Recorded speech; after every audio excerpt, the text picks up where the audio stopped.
like a ball. All right, so we have some research I want to go over with you guys that pretty much explains why some men stay with women who cheat, and also it also explains one of the best ways to keep your man interested in you sexually and physically, right? Because studies show that over time, the more time you spend with your partner, and the longer you're with them, the less sex you have actually, which makes a lot of sense, right? So let's see what this study says, and I may make this part of a section of my videos. I may call it study show or scientific Friday. I don't know, whatever. Suggest a name for this type of stuff, but I'm just gonna make videos based on scientific research and psychological research to explain some of the theories that I have. Okay, and it's not confirmation bias. Don't worry about it. But these are some of the things that I find fascinating. And look what it shows is that men actually will see you most physically attractive when they don't see you that often. As crazy as that sounds, right? Look at what it says, right? It says sperm competition occurs when the sperm of two or more males simultaneously occupy the reproductive tract of a female, and compete to fertilize an egg. In other words, there's a WWE match going on in your womb, ladies, okay, and gentlemen.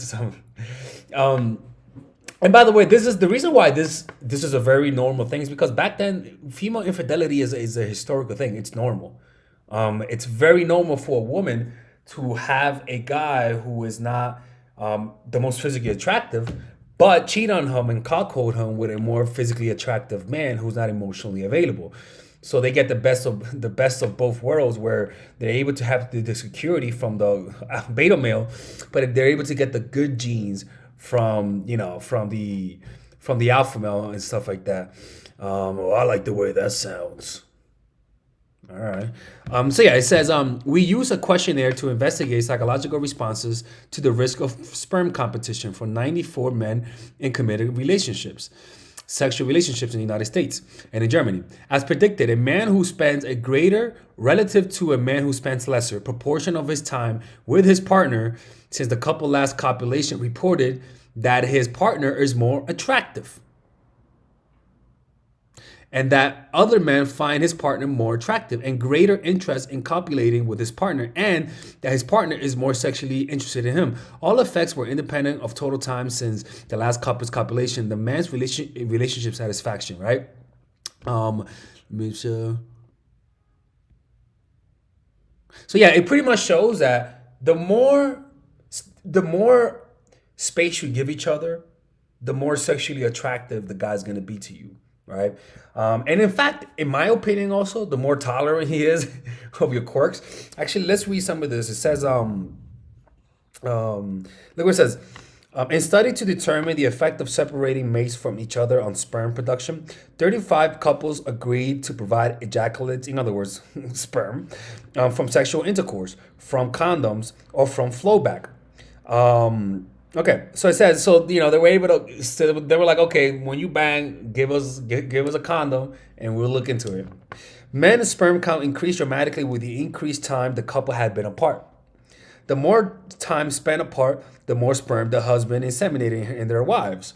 It's like not smoking weed. The less weed you smoke, and the longer time you have from smoking weed, the more you'll get high, the more dopamine your brain has to feel, right? When the couple spent 100% of their time together, men inseminated only 389 million sperm. But when the couple spent only 5% of their time together, men inseminated 712 million sperm per ejaculate. That's 700 potential dudes, which is almost double the amount. Sperm insemination increases when other men's sperm might be inside the wife's reproductive tracts at the same time. That's also kind of insane. As a consequence of the opportunity to provide extramarital sex by the couples. This increase in sperm is precisely what would be expected if humans had an ancestral history of casual of fucking each other, right? And marital infidelity. And it's not that the woman cheats, but that if the woman may have had the opportunity to be unfaithful, a man's dick says, yo, maybe she cheated. I don't fucking know. All we know is that we're gonna activate this mechanism, and you're gonna create double the amount of sperm to put inside of her, because possibly Tyrone must have gotten inside of her too. Okay, so what this shows is that this doesn't mean that to make a guy think you're cheating on him. That's not it. It's to give him. It's just to not be like. It's just to make him fear losing you. Have him see other men interacting with you. In fact, some other studies show that when men see other men talking to you, to be honest with you, I don't fucking know. I assume, okay? I assume that if other men see, if your man sees you talking to other men and they don't assume you're cheating, but you know how people are. In that moment, his dick is gonna say, "Yo, create more sperm. We need to make sure that this guy doesn't bang her and stuff like that, right?" And so the way you can apply this in your life is how I always tell you guys: you gotta give a guy distance.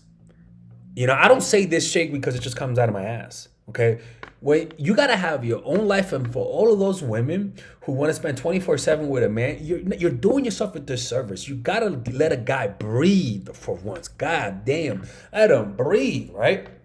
And when you do that, you'll notice he'll come back with more enthusiasm, and it's also good. I also encourage taking breaks, and those breaks may not be like saying I'll break up with you, which is not that bad. It could be a break because you got to visit your granny. It could be a break because you're going out with your girls for the night. It could be a break because you're doing this, you're doing that, but make sure you don't invite him. Make him feel that fear.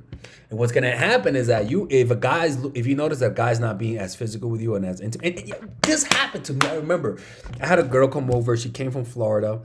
She has some heavy hangers, all right? Some Georgian and heavy hangers, ladies and gentlemen. And she came over for 2 weeks. God, Lord have mercy. Those were the longest 2 weeks of my fucking life. I swear to God, I wanted her to leave after the first few days. Anyway, so she went home, thank God.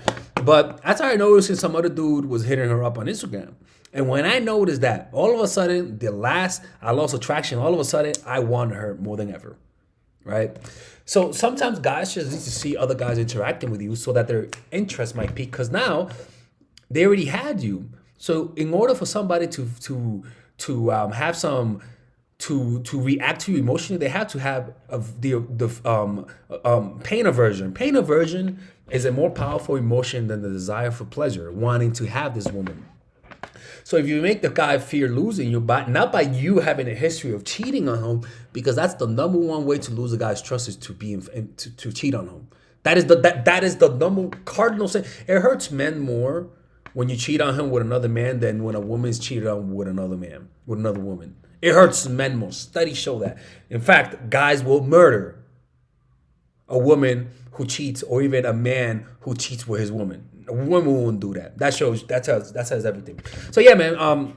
It shows that giving a guy space makes his dick more active in your favor. All right. Anyways, if you guys enjoy this, let me know, man. I'll make more of these videos. There's a bunch of studies I could go over that I could review and bring to you guys. So let me know, and I'll make that part of the next videos. Okay.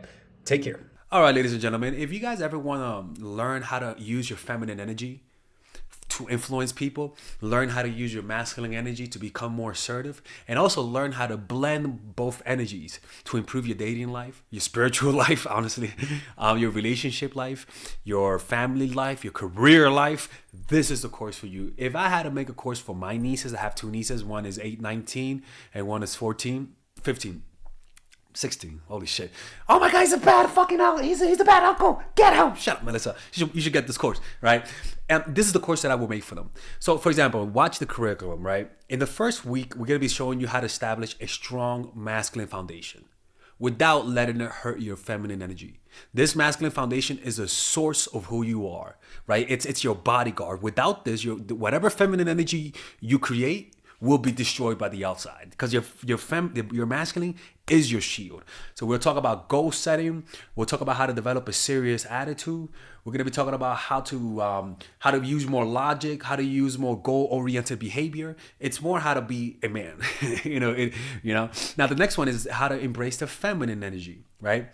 This one will teach you about how to minimize excessive masculine traits, developing self-awareness, healing abundant feminine energy, regulating your emotion, mastering voice qualities and facial expressions, surrendering control and allowing pain to be felt.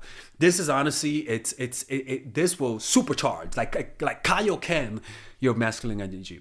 After that, we have femininity in the workplace and how to be feminine in the workplace without letting people take advantage of you, and the nuances of how women of power should behave versus women who are subordinates in the workplace, and even the dress code. This is based on psychology, people. It's kind of insane. I'm actually excited about this one.